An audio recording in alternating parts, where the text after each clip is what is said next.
Okay, let's get started. Today we'll talk about cell cycle regulation. And that's very important because cell cycle regulation, if there would be no cell cycle regulation, it would result in cancer. So cell cycle regulation is very important and it's very important topic as well. So as I said last time, there are many checkpoints present in the cell cycle. One of the checkpoints is present at G1 phase, another is at G2, and the one is at the metaphase stage. So if you will see, checkpoint क्या होता है? Checkpoint is a stage in the eukaryotic cell cycle at which the cell examines internal and external cues and decide whether or not to move forward with division. तो cell cycle check points में क्या होता है, वहाँ पे cell देखती है कि whether I have to go forward और नॉट, यानी मुझे सेल साइकिल में जाना है, मुझे सेल को डिवाइड करना है कि नहीं करना है। तो वहाँ पे जो एक्सटर्नल सिग्नल्स आती हैं उनके बिना पर सेल डिसाइड करती है whether I have to go forward, मुझे सेल साइकिल में जाना चाहिए कि नहीं जाना चाहिए। And as I said, there are a number of checkpoints, but हम usually हम बात करते हैं तीन जो most important ones हैं. Those are G1S and G2M and spindle checkpoint. Now, if you will see the diagram here, one of the checkpoints is present at the G1S interface. G1S interface पे पहला checkpoint present होता है, and this is the very important checkpoint. And after then, the other checkpoint will be present at the this G2 at the G2 phase जो है cell cycle का, वहाँ पे दूसरा check point present होगा, और the last one is at the metaphase to anaphase transition, जहाँ पे we'll talk about them one by one. now G1 checkpoint क्या होता है? यहाँ पे G1 checkpoint में सेल क्या चेक करती है? The G1 checkpoint is the main decision point for a cell, that is the primary point at which it must choose whether or not to divide. Once the cell जब cell pass करती है G1 checkpoint को, तो it becomes irreversibly committed to division. That means जब G1 check point cross हो जाएगा, वहाँ पे सेल को डिवाइड होना ही होना है, फिर वहाँ से सेल वापस नहीं आ सकते। So G1 checkpoint is very important, यानी इरिवर्सिबली कमिटेड हो जाती है cell to division.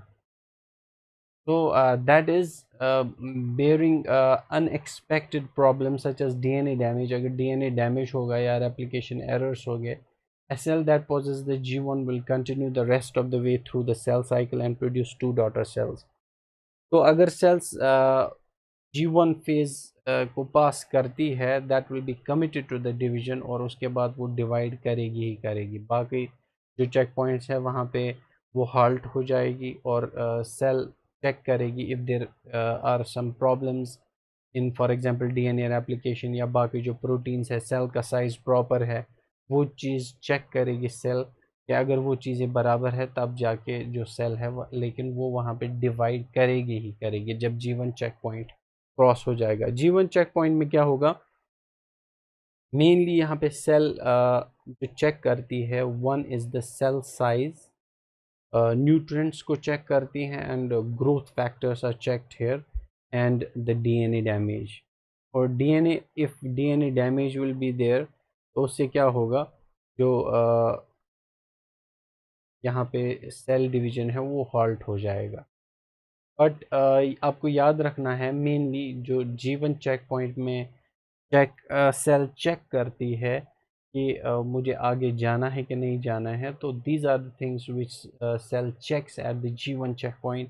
One is the cell size, another is the whether the nutrients are proper, कि पूरे nutrients available है, growth factors हैं, यानी growth factors क्या, growth factors की वजह से जो है सेल है उसको पता चलता है कि मुझे डिवाइड करना है। तो ग्रोथ फैक्टर्स प्रॉपर है, ग्रोथ सिग्नल मिली है सेल को कि आपको डिवाइड करना है कि नहीं करना है, और अगर डीएनए डैमेज होगा तो वहाँ पे सेल पहले डीएनए डैमेज को रिपेयर करेगी, उसके बाद G1 checkpoint क्रॉस होगा. Okay, at the G1 checkpoint, a cell checks whether internal or external conditions are right for division. जो मैंने बताया internal और external conditions जो है वो ठीक है सेल के लिए कि वो डिवीजन के लिए जाए कि नहीं जाए. Here are some of the factors a cell must assess. यहाँ पे सेल जो है ये चीज़ें चेक करती है जो मैंने बताया. साइज चेक करती है, is the cell size large enough to divide. Nutrients check करती है, does the cell have enough energy reservoirs or available nutrients to divide. Molecular signals यानी कोई सिग्नल आई है सेल को कि आपको डिवाइड करना है कि नहीं करना है, या नेबरिंग सेल से is the cell receiving positive cues such as growth factors from neighboring cells. So those things are very important. And DNA integrity is any of the DNA damaged. अगर कोई DNA डैमेज है तो वो वहाँ पे पहले repair होगा. If a cell doesn't get the go ahead cues it needs at the G1 checkpoint, अगर सेल को ये go ahead cues नहीं मिले, so what will happen, it will halt. वहाँ पे सेल साइकिल halt हो जाएगा और वहाँ पे पहले रिपेयर होगा, उसके बाद जो सेल है वहाँ से डिवाइड होगी. It may leave the cell cycle and enter the resting state. अगर प्रॉपर क्यूज नहीं मिल रहे यानी ग्रोथ सिग्नल नहीं मिल रही है सेल को तो वो G0 फेज़ में चली जाएगी, जो रेस्टिंग फेज़ होता है जो मैंने लास्ट टाइम बताया था. Some cells stay permanently in G0, you know those what are the cells जो G0 फेज़ में परमानेंटली रहती है. where others resume dividing if conditions improve. और अगर फॉर एग्जांपल फिर बाद में सेल को कोई ग्रोथ सिग्नल मिलती है उसके बाद वो डिवाइड करेगी, या उसकी कंडीशन जो है फेवरेबल बन जाएगी, उसके बाद जो सेल है वो डिवाइड करेगी. G1 चेक पॉइंट पे क्या होता है, as you know G1 checkpoint आता है S फेज के बाद. यहाँ पे S फेज है, पहले G1 है, then it's G2, then it's mitotic phase, यहाँ पे G0 फेज है. तो S फेज में क्या क्या होता है, we know that the most important event occurs in the S phase, that is the DNA replication. तो यहाँ पे डीएनए डैमेज के लिए चेक करेगी सेल G2 चेक पॉइंट पे. डीएनए रेप्लिकेशन कंप्लीटनेस देखेगी, whether if there are any problems, if there any DNA damage would be there, वो चेक होगा यहाँ पे. तो G1 चेक पॉइंट पे, G2 चेक पॉइंट पे मेनली यही चीज़ें चेक होंगी. To make sure that the cell division goes smoothly, produce healthy daughter cells with complete undamaged DNA, the cell has an additional checkpoint before M phase. यानी M phase से पहले एक और check point है जो मैंने बताया G2 checkpoint. At this stage, the cell will check. Cell क्या check करेगी, DNA integrity. Is any of the DNA damaged?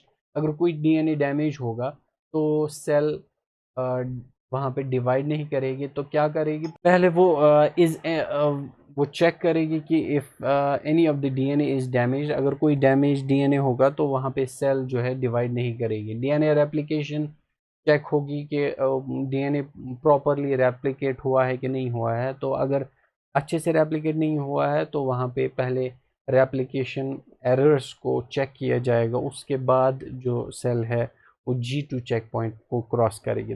If errors or damage are detected, the cell will pause at the G2 checkpoint to allow for repair. जब मैंने बताया अगर कोई damage होगा तो वहाँ पे सेल पॉज करेगी, पहले रिपेयर्स को चेक करेगी.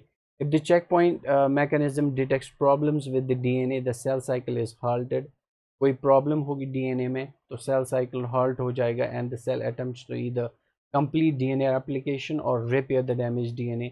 डीएनए अगर कोई प्रॉब्लम होगी तो पहले सेल क्या करेगी, उसको रिपेयर करने की कोशिश करेगी. अगर रिपेयर नहीं हुआ, अगर रिपेयर डीएनए यानी डीएनए डैमेज सीवियर होगा, रिपेयर नहीं होगा डीएनए वहाँ पे, तो सेल क्या करेगी, इट विल अंडरगो एपोप्टोसिस जिसको हम प्रोग्राम्ड सेल डेथ बोलते हैं. तो सेल उसके बाद डिस्ट्रॉय हो जाती है. This self-destruction mechanism ensures that the damaged DNA is not passed on to the daughter cells and is important in preventing cancer. तो ये जो सेल्फ डिस्ट्रक्शन का मैकेनिज्म, इससे क्या होता है कि जो सेल है it make sure the body, और बॉडी मेक श्योर कि हमारी जो कोई डिफेक्टिव सेल ना बने हमारी बॉडी में, और वरना उसकी वजह से क्या हो सकता है, कैंसर हो सकते हैं. So this process prevents that formation of cancer in our body. तो ये था G2 चेक पॉइंट. और जो लास्ट वाला चेक पॉइंट है थर्ड चेक पॉइंट, वो that's called spindle checkpoint. जो स्पिंडल चेक पॉइंट होता है वो एम फेज में प्रेजेंट होता है, और एम फेज में पर्टिकुलरली मैंने बताया था कि it's present in the metaphase. तो मेटाफेज में सेल ये चेक नहीं करती है कि all the chromosomes are at metaphase plate. वहाँ पे जो सेल है वो चेक करती है कि अगर कोई जो क्रोमोसोम है वो स्पिंडल के साथ अटैच नहीं है तो वो दूसरी सेल में नहीं चला जाएगा। तो वो चीज़ वहाँ पे चेक होती है, whether all the chromosomes are attached with the spindle fibres और नॉट। अगर कोई स्ट्रैगलर क्रोमोसोम होगा तो पहले वहाँ पे सेल हॉल्ट करेगी, पहले उस क्रोमोसोम को माइक्रोट्यूब्यूल के साथ अटैच करेगी, उसके बाद जो है वो डिवीजन आगे चलेगा। तो in the M checkpoint is also known as the spindle checkpoint. As I said here, the cell examines whether all the sister chromatids are correctly attached to the spindle microtubule. Spindle microtubules के साथ chromosomes attached है कि नहीं है, तो वो चीज़ वहाँ पे चेक होगी। Because the separation of the sister chromatids during anaphase an irreversible step, यानी उसके बाद वापस सेल नहीं जाएगी। यहाँ पे भी ये इरिवर्सिबल स्टेप है। The cell will not proceed until all the chromosomes are firmly attached to at least two spindle fibers from opposite poles of the cell. तो सेल तब तक एनाफेज में नहीं जाएगी जब तक वो चेक न कर ले कि दोनों साइड से जो क्रोमोसोम है वो स्पिंडल फाइबर्स के साथ अटैच्ड है। अगर वो अटैच नहीं होगा तो वहाँ पे cell will make sure that all the chromosomes are attached with the microtubules properly. उसके बाद जो है जो सेल एनाफेज के एनाफेज के लिए जाएगी। It seems that cells don't actually scan the metaphase plate। जो मैंने बताया वो metaphase plate को scan नहीं करती है to confirm that all the chromosomes are there। Instead they look for the straggler chromosome that are in the wrong place, example floating around in the cytoplasm। यानी अगर कोई क्रोमोसोम फ्लोट कर रहा है साइटोप्लाज्म में, that's not attached with the microtubules, तो वहाँ पे सेल यही देखती है कि whether all the chromosomes are attached with the spindle fibers or not। अगर कोई साइटोप्लाज्म में होगा तो वो दूसरी सेल में नहीं चला जाएगा अगर वो माइक्रोट्यूब्यूल के साथ अटैच नहीं होगा। वहाँ पे सेल यही देखती है कि whether all the chromosomes are attached with the spindle fibers or not। अगर अगर वो स्पिंडल फाइबर के साथ अटैच नहीं है तो वहाँ पे वो पहले उस क्रोमोसोम को स्पिंडल फाइबर के साथ अटैच करवाएगी और उसके बाद जो सेल है एनाफेज के लिए जाएगी। If a chromosome is misplaced the cell will pause mitosis allowing time for the spindle to capture the stray chromosome। यानी जो स्ट्रे क्रोमोसोम हो उसको पहले कैप्चर करेगी, उसके बाद जो सेल है एनाफेज के लिए चली जाएगी। So we talked about the three phases. जो पहला फेज है स्टार्ट चेक पॉइंट इसको बोलते हैं, G1S चेक पॉइंट। वहाँ पे सेल देखती है जो मैंने बताया कि क्या क्या चीज़ें देखती है। और जो दूसरा चेक पॉइंट है G2M चेक पॉइंट, और whether all the DNA is replicated or not, is environment favorable। और बाकी जो रिपेयर DNA रेप्लिकेशन वेप्लिकेशन सारा यहाँ पे चेक होता है। और जो हमने थर्ड चेक पॉइंट देखा वहाँ पे जो क्रोमोसोम्स है वो स्पिंडल के साथ अटैच नहीं है या नहीं है, तो वो चेक होता है वहाँ पे। नाउ अब ये एग्जैक्टली ये सेल साइकिल रेगुलेशन होता कैसे है और what are the various proteins involve in the cell cycle regulation, will talk about those. So there are two types of regulators. One is called the positive regulator of the cell cycle. Another is called the negative regulator of the cell. So growth factors stimulate the production of the signals of two types। जो मैंने बताया positive regulators होते हैं of the cell cycle that control the change necessary for cell division। यानी positive regulators as the name indicates, इसकी वजह से क्या होगा, सेल जो है सेल डिवीजन की तरफ जाएगी। और नेगेटिव रेगुलेटर्स वो होते हैं जो पॉजिटिव रेगुलेटर्स को कंट्रोल करते हैं और उसकी वजह से क्या होगा, सेल साइकिल जो है वो रुक जाएगा। Negative regulators as the name indicates. तो हम पहले पॉजिटिव रेगुलेटर्स की बात करते हैं। Positive regulators of the cell cycle अगर for example the cell cycle starts when a growth factor acts on a quiescent cell provoking it to divide, यानी जब एक सेल को कब पता चलेगा मुझे डिवाइड होना है, जब उसको कोई ग्रोथ सिग्नल मिलेगी, जब उसको कोई सिग्नल एक्सटर्नल क्यूज मिलेंगे, पॉजिटिव क्यूज मिलेंगे, उसकी वजह से उसको पता चल जाता है कि मुझे सेल डिवीजन करना है कि नहीं करना है। तो वहाँ पे पहले ग्रोथ फैक्टर्स का होना ज़रूरी है। तो growth factors stimulate production of the cell cycle regulators, और इन्हीं ग्रोथ फैक्टर्स की वजह से जो है सेल साइकिल रेगुलेटर्स जो है इन प्रोडक्शन हो जाएगी, which are coded for by the delayed response genes. और ये इनको कोड कौन करता है सेल साइकिल रेगुलेटर्स को? We call them delayed response gene. Two families of proteins जो यहाँ पे ज़रूरी आपको याद रखनी है, we call them as cyclins and cyclin dependent kinases. यही प्रोटीन्स जो है सेल साइकिल प्रोग्रेशन में हेल्प करती है। Cyclins, cyclin dependent kinases control progress through the cell cycle. जब ये साइक्लिन्स और साइक्लिन डिपेंडेंट काइनेसेस आपस में मिल जाते हैं, तब जाके ये सेल को रेगुलेट कर सकते हैं, सेपरेटली ये काम नहीं करते हैं। और the CDKs functioning sequentially, phosphorylating various proteins, enzymes, activating some and inhibiting others to coordinate their activity। तो जो ये सेल साइक्लिन्स होते हैं, यहाँ पे जो cyclin dependent kinases, as the name indicates these are called kinases. Kinases का क्या काम क्या होता है? दे फॉस्फोरिलेट द सबस्टेंसेस, या दे फॉस्फोरिलेट द टारगेट प्रोटीन्स, उनको ये फॉस्फोरिलेट करती है, और उस फॉस्फोरिलेशन की वजह से those proteins can be activated और डीएक्टिवेटेड, डिपेंड्स ऑन कि वहाँ पे हमें एक्टिवेशन करना है कि डीएक्टिवेशन करना है। और ये डिफरेंट टारगेट्स पे काम करती हैं सेल साइकिल इंडिपेंडेंट काइनेस। जो साइक्लिन्स होते हैं, साइक्लिन्स आपको याद रखने हैं। Cyclins are among the most important core cell cycle regulators. Cyclins are a group of related proteins, and there are four basic types found in humans and most other eukaryotes. Four basic types जो है वो आपको याद रखनी है। One is called G1 cyclin, as the name indicates it will be present in the G1 phase of the cell cycle. Another one is the G1S cyclins.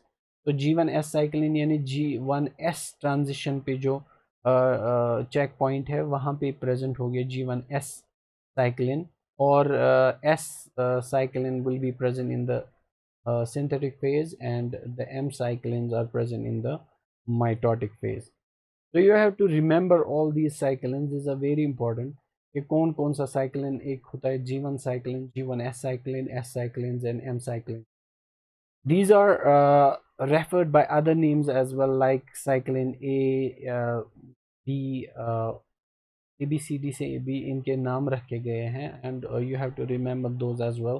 तो मैं आगे बताऊंगा कि कौन से फेज में कौन सा साइक्लिन एक्टिवेट होता है। Okay, as the name suggests each cyclin is associated with a particular phase. अगर आप देखोगे कि यहाँ से हमें पता चलता है कि हर कोई साइक्लिन यानी डिफरेंट फेजेस में एक्ट करता है। Set of phase in the cycle and help the dry event of that phase of period, यानी उसी जैसे G1 साइकिल है G1 फेज में काम करेगा, और वहाँ पे सेल साइकिल को वहाँ पे हेल्प करेगा कि that it will go to the S phase. और जैसे G1S साइक्लिन है वहाँ पे उस फेज में हेल्प करेंगे, यानी रेस्पेक्टिव फेजेस में जो अपने साइकिल्स हैं वो वहाँ पे यानी काम करेंगे for the cell to undergo the division. For instance अगर हम एग्जांपल लेंगे, M cyclin promotes the event of M phase. M cyclin जो होगा वो कहाँ पे प्रमोट करेगा इवेंट्स? माइटोटिक फेज में, such as nuclear envelope breakdown and chromosome condensation. जैसे हमें पता है कि माइटोसिस में क्या होता है, वहाँ पे पहले न्यूक्लियर एनवलप ब्रेक डाउन हो जाता है, और जो क्रोमोसोम्स हैं उनकी कंडेंसेशन स्टार्ट होनी होती है, कंडेंसेशन हो जाती है क्रोमोसोम्स की। तो जो M साइक्लिन है या M फेज साइक्लिन है, तो वो क्या करेगा, वो इन्हीं चीज़ों में वहाँ पे हेल्प करेगा, न्यूक्लियर एनवलप ब्रेक डाउन में हेल्प करेगा, और क्रोमोसोम कंडेंसेशन में हेल्प करेगा। यानी जो इवेंट्स जिस फेज में होते हैं, जिस भी फेज जो हमने अभी तक लास्ट टाइम देखा जीवन में क्या क्या क्या चीज़ें होती हैं, एस फेज में क्या चीज़ें क्या क्या होता है। तो वहाँ पे उन्हीं चीज़ों में जो ये साइक्लिन्स हैं, अपने अपने रेस्पेक्टिव साइक्लिन्स हैं, वो हेल्प करेंगे। और अगर आप देखोगे इनकी जो लेवल्स है, साइक्लिन्स की लेवल्स, वो कैसे रेगुलेट होती हैं। अगर ये G1 फेज़ है, यहाँ पे ये एस फेज़ है, then G2 phase, then mitotic phase. अगर आप देखोगे G1 cyclin will be present throughout the cell cycle, or G1S cyclin will be present at the transition of the this phase। और अगर आप देखोगे S cyclin, वो usually S cyclin की peak हो जाएगी S फेज में, then it will start reducing। और जो M cyclin है, as the name indicates, इसकी जो कंसंट्रेशन ज़्यादा हो जाएगी, वो M फेज में इसकी कंसंट्रेशन ज़्यादा होगी।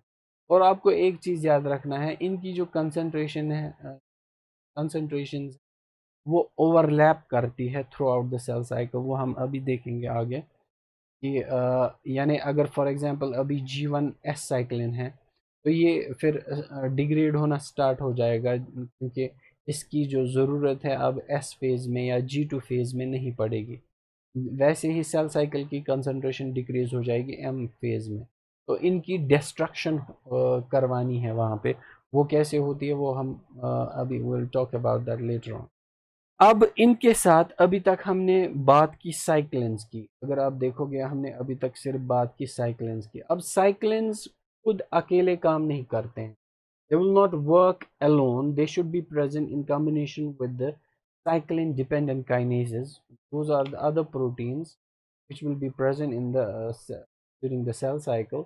और इनकी वजह से इन्हीं के साथ जब साइक्लिन मिल जाता है तो एक्टिवेट हो जाता है। In order to drive the cell cycle forward, cyclin जो हमने पीछे देखे, जो बहुत सारे साइक्लिन्स हैं, उनको क्या करना होता है, दे मस्ट एक्टिवेट और inactivate many target protein side of the cell. Cyclins की वजह से जो बहुत सारे टारगेट्स होते हैं, प्रोटीन टारगेट्स सेल में, उनको एक्टिवेट या डीएक्टिवेट करना होता है। तो वो किसकी वजह से होगा, जब साइक्लिन मिलेगा साइक्लिन डिपेंडेंट काइनेसिस के साथ। As the name indicates, cyclin dependent, यानी ये साइक्लिन के पे डिपेंड होता है ये काइनेस। यानी जब साइक्लिन इसके साथ मिल जाएगा तब जाके ये काम करेगा। Cyclins drive the event of the cell cycle by partnering with a family of the enzymes called the cell cyclin dependent kinases। जो मैंने बताया कि सेल यहाँ पे तभी साइक्लिन तभी यहाँ पे वर्क करेगा जब वो it will partner with the cyclin dependent kinase. Cyclin dependent kinase के साथ जब ये मिल जाएगा तब जाके ये प्रॉपरली वर्क करेगा। उसके बाद ये किसी फॉस्फोरिलेशन करवा सकता है। As I said, lone CDK is inactive। cyclin dependent kinase अगर अकेला होगा तो वो inactive होगा, but the binding of the cyclin, जब cyclin इसके साथ एक्टिवेट होता है उसकी वजह से ये एक्टिव हो जाता है, making it functional enzyme and allowing you to modify target proteins। आपको अभी दिखाऊंगा कि जब साइक्लिन डिपेंडेंट काइनेस के साथ मिल जाता है तब जाके वर्क करता है, अदरवाइज ये वर्क नहीं करेगा, it will not be functional. और आपको याद रखना है दीज आर काइनेजेस। तो काइनेजेस की क्या फंक्शन होती है, they phosphorylate the things, attach phosphate groups to specific target proteins. और उन्हीं की वजह से जो वो टारगेट प्रोटीन्स हैं वो एक्टिवेट हो जाते हैं जब उनको फॉस्फोरिलेशन हो जाती है। तो ये attached phosphate group acts like a switch की तरह काम करेगा, making the target protein more और लेस एक्टिव जब इसके साथ फॉस्फेट मिल जाएगा। When a cyclin attach to a CDK it has two important effects. यानी जब साइक्लिन अटैच हो जाता है सीडी के साथ, ये दो इम्पॉर्टेंट काम करता है। इट एक्टिवेट्स द सीडीके, एक तो ये सीडीके को एक्टिवेट करेगा as a kinase, but it also directs the CDK to a specific set of target proteins once appropriate to the cell cycle period controlled by the cycle। ये क्या मतलब है, इसका ये मतलब है जो सेल साइकिल हैं, साइक्लिन्स दो काम करेंगे। एक तो ये सी को एक्टिवेट करेंगे, साइक्लिन के साइक्लिन डिपेंडेंट काइनेस को एक्टिवेट करेगा, अदरवाइज ये ऐसे एक्टिवेट नहीं होगा, यानी इसकी ये इनएक्टिव होगा। इसको एक्टिवेट कौन करेगा? साइक्लिन सीडीके को एक्टिवेट करेगा। और ये वो जो स्पेसिफिक टारगेट प्रोटीन्स होंगे जिस फेज में भी जो भी साइक्लिन होगा, फॉर एग्जांपल एम साइक्लिन होगा, तो वो कौन से टारगेट्स पे काम करेगा? जैसे न्यूक्लियर एनवलप को ब्रेक करना है, क्रोमोसोम्स को कंडेंस करना है, तो उन चीज़ों पे वो वहाँ पे काम करेगा। तो उन्हीं स्पेसिफिक टारगेट्स पे यानी उनकी इधर फॉस्फोरिलेशन वट जो उनका काम करना है वहाँ पे, उसकी वजह से हो जाएगा। यानी दो इंपॉर्टेंट फंक्शंस ये करता है। फॉर इंस्टेंस जैसे यहाँ पे एक एग्जांपल दी है कि G1S साइक्लिन सेंस CDK, ये क्या करता है? CDKs को S फेज टारगेट्स पे भेजता है। तो आपको पता है S फेज में क्या होना है? S फेज में DNA रेप्लिकेशन होनी है। तो वहाँ पे जो M साइक्लिन्स है वो क्या करेंगे? Making the nuclear sorry M cyclins में जो M फेज में है वो वहाँ पे CDKs क्या करेंगे? Making the nuclear membrane break down. और S फेज में क्या करेंगे? वहाँ पे प्रमोट करेंगे डीएनए रेप्लिकेशन को। यानी उन्हीं टारगेट्स पे, जो टारगेट्स वहाँ पे होंगे उन्हीं चीज़ों पे अपना अपना साइक्लिन जो है कम्प्लेक्स बनता है, या जो साइक्लिन होता है वो उसी फेज में काम करेगा। जैसे G1S साइक्लिन है वो क्या करेगा? It will promote the DNA replication. लेकिन एम साइक्लिन जो है as the name indicate mitosis में एक्ट करेगा, एम फेज में एक्ट करेगा। तो वहाँ पे क्या करना है हमें? वहाँ पे हमें न्यूक्लियर एनवलप को ब्रेक करना है, क्रोमोसोम्स को कंडेंस करना है, तो उन चीज़ों को वहाँ पे कंट्रोल करेगा। जैसे फॉर एग्जांपल यहाँ पे अगर आप देखोगे, if there is no cyclin present, CD K सिर्फ प्रेजेंट होगा। CD K what? CD K cyclin dependent kinase, that mean cyclin पे डिपेंडेंट है। तो if the cyclin will not be present, CD K यहाँ पे इनएक्टिव होगा, it will be in the inactive form. और इसके target proteins will be different, क्योंकि यानी इसके for example there are three target, target one, target to, target three. These are different proteins जो इसके टारगेट्स हो सकते हैं। तो यहाँ पे एस फेज जो है, एस फेज फैक्टर्स ऑफ हो जाएंगे, यानी cell will not progress unless it will be associated with the G1S cyclin. जब G1S साइक्लिन इसके साथ मिल जाएगा, what will happen? It will phosphorylate the target protein, phosphorylate करेगा टारगेट प्रोटीन्स को। उसकी वजह से क्या होगा? जो CDK है, पहले यहाँ पे CDK एक्टिवेट हो जाएगा, जब इसके साथ साइक्लिन मिल जाएगा तो एक्टिवेट हो जाएगा। दूसरा काम क्या करेगा? वहाँ पे जो उस फेज में जो प्रोटीन्स हैं उन टारगेट्स को ये फॉस्फोरिलेट करेगा। जैसे G1S टारगेट्स हैं, फॉस्फोरिलेट करेगा। You know the phosphate group कैसा होता है? उसके साथ चार ऑक्सीजन अटैच होंगे। Oxygen will have the negative charge because of that valency. और जो ये फॉस्फेट ग्रुप इनके साथ अटैच हो जाए, उसकी वजह से क्या होगा? ये जो टारगेट प्रोटीन एक्टिवेट हो जाएंगे और they will be deactivate, depends on the circumstance. तो एस फेज बिगिन, यहाँ पे एस फेज हो जाएगा। क्यों हो जाएगा? बिकॉज जो टारगेट प्रोटीन्स है वो फॉस्फोरिलेट हो गए। तो एस फेज में क्या करना है हमें? जो डीएनए रेप्लिकेशन एंजाइम्स है those will be activated because of that complex G1S cyclin.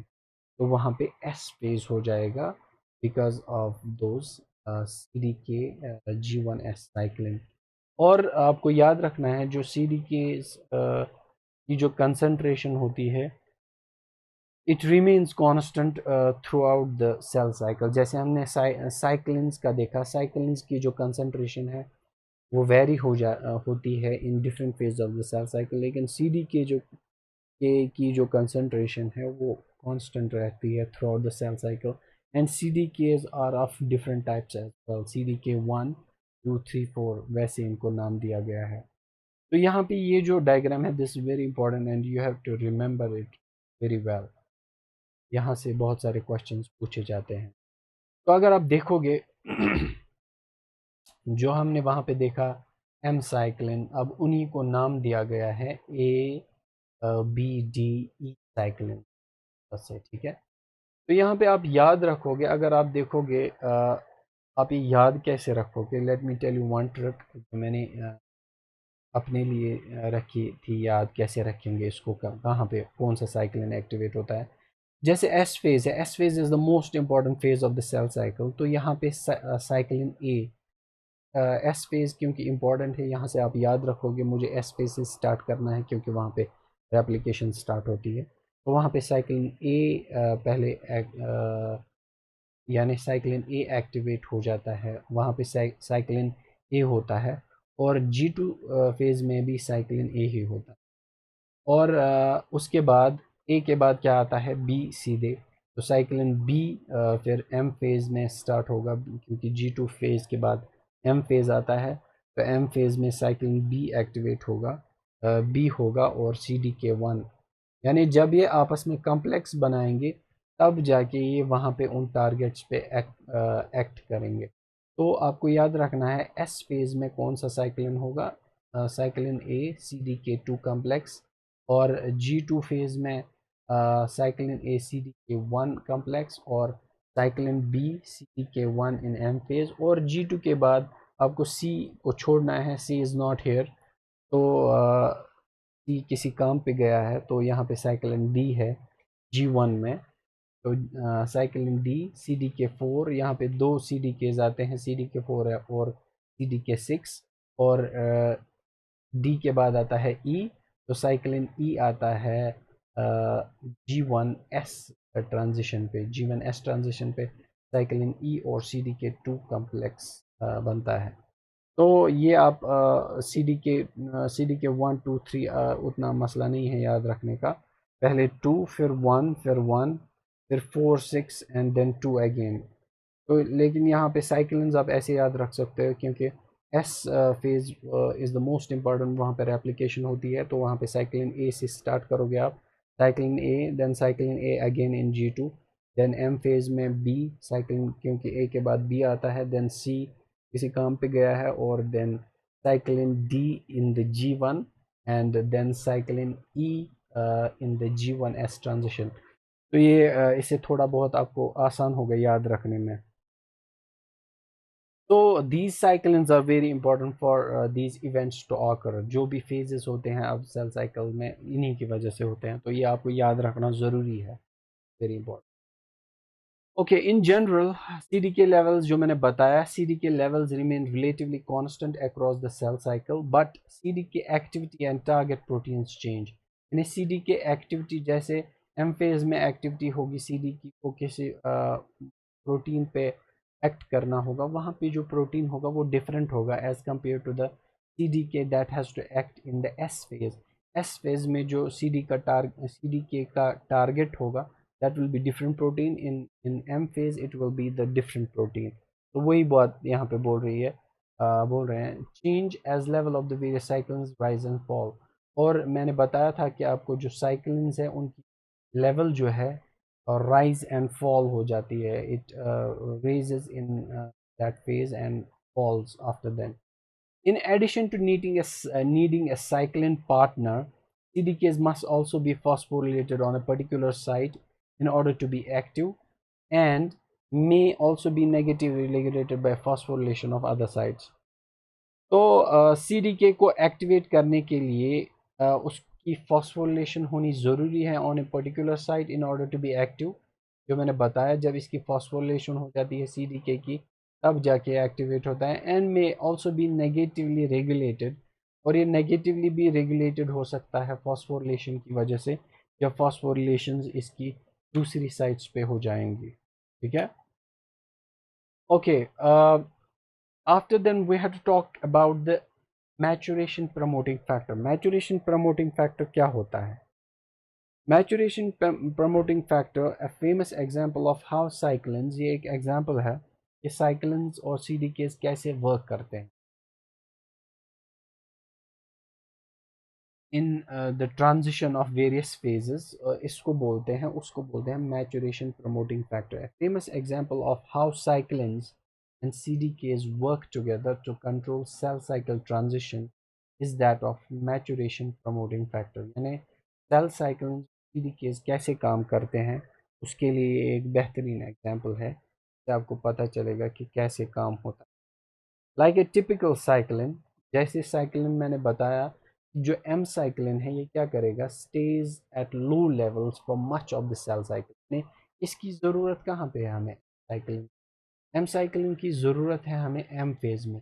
तो ये बाकी साइकिल में जो है, सेल साइकिल का जो बाकी साइकिल है, G1 फेज़ है, एस फेज़ है, तो उनमें ये कम रहेगा। G2 फेज़ में तो एम साइक्लिन की कंसंट्रेशन कम होगी, but builds up as the cell approaches G2M।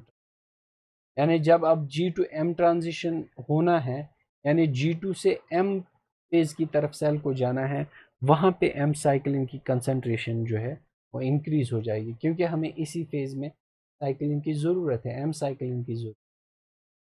As M cyclin accumulates, अब जब ये एक्यूमुलेट होगा, what will happen, it binds to CDK, क्योंकि साइक्लिन का काम ही ये है कि इसके साथ बाइंड होगा, सीडीके के साथ, already present in the cell, forming complexes that is poised to trigger M phase। तो जब ये CDK और साइक्लिन आपस में मिल जाएंगे, उससे क्या होगा, जो M phase है, M phase में सेल चली जाएगी। Once these complexes receive an additional signal, जब इनको एक एडिशनल सिग्नल मिल जाएगी, essentially an all clear confirming that the cell's DNA is intact, they become active and set the event of M phase in motion।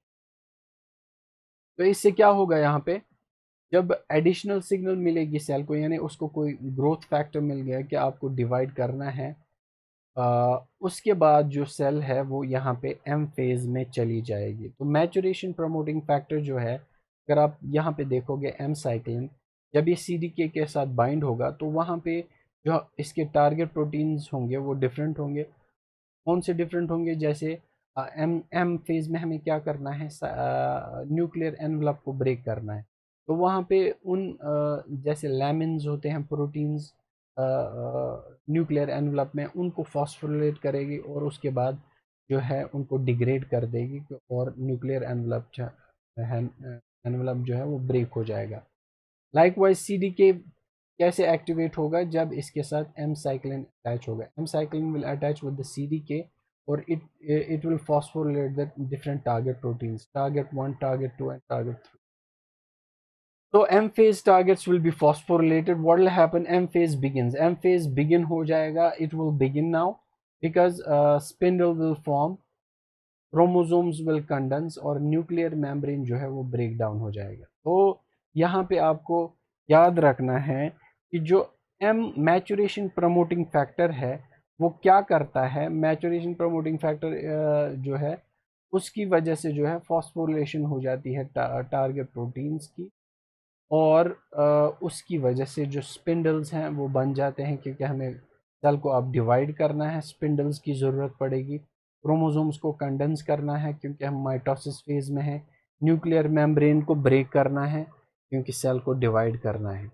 तो यहाँ पे अगर आप देखोगे, इसी की वजह से जो है न्यूक्लियर मेम्ब्रेन जो है वो ब्रेक डाउन हो जाएगी। यहाँ पे इंटैक्ट न्यूक्लियर मेम्ब्रेन है और this is the genetic material. तो क्या होगा, ये it will add phosphate to the targets, जो ये यहाँ पे छोटे छोटे ग्रुप है, ये इसके साथ फॉस्फेट्स अटैच हो जाएंगे और उन फॉस्फेट्स की वजह से जो है जो न्यूक्लियर एनवलप है वो ब्रेक ब्रेक हो जाएगा और जो हमारी सेल है वो एम फेज की तरफ चली जाएगी। That's why it's called M maturation promoting factor. Maturation promoting factor यानी इसी में काम करता है माइटोसिस में, जब आपका एम फेज होता है। तो यहाँ पे कौन सा साइक्लिन काम करेगा, M cyclin. In terms of अगर एम साइक्लिन यहाँ पे देखेंगे, मेटाफेज में कौन सा साइक्लिन काम करता है, cyclin B and CDK1, cyclin B, यहाँ पे एम साइक्लिन भी इसको बोलते हैं। तो ये आपको याद रखना।